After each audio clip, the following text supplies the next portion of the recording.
Este primer documental es el que me hizo enamorarme de este formato a la hora de conocer la vida de escritoras y escritoras. Os estoy hablando de Joan Didion, El Centro Cede. Este documental se estrenó en 2017 en Netflix y está dirigido por el sobrino de Joan Didion y dura 1 hora y 34 minutos. Joan Didion es una autora norteamericana a la que yo siempre he tenido mucha admiración. Joan Didion es la autora de uno de los libros que más me han marcado como lector en mi vida, El año del pensamiento mágico. Es un libro en el que ella se enfrenta al duelo de haber perdido a su marido durante una época de enfermedad de su hija. Y me parece un libro muy interesante y un libro que hay que leerlo con la cabeza en su sitio. No puedes leerlo, yo creo, en un momento en el que estés pasando lo mal. En el documental nos vamos a centrar en la vida de Joan Didion desde un punto de vista muy personal, con imágenes de archivo. También es verdad que el director es su sobrino, es la persona que le cuidó cuando él ya estuvo a su final de su vida. Y es muy interesante ver este documental porque es eso, muy personal. Se centra mucho en la vida de Joan Didion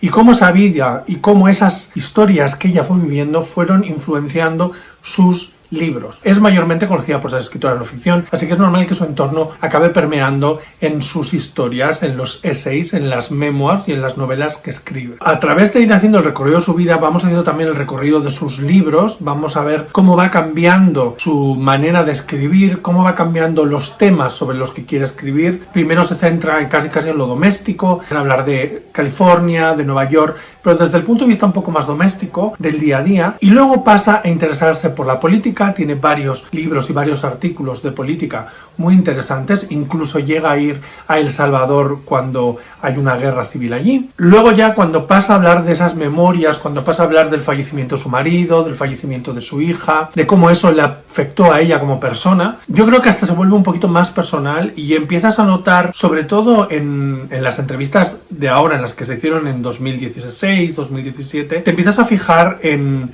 ella, en su rostro, en sus movimientos. Es una mujer que padecía de Parkinson, murió por complicaciones de Parkinson, la manera en que se mueve, la manera en que habla. Y es muy interesante ver lo vulnerable que llegó a ser en este documental. Algo que si lo piensas realmente como en sus libros más testimoniales, ella lo era, así que no debería sorprendernos tanto. Lo tenéis en Netflix, es una pasada. Y si no habéis leído nada de ella, tampoco os va a spoilear nada. Así que es muy interesante que lo veáis para luego ir decidiendo qué libros de Joan Didion queréis leer.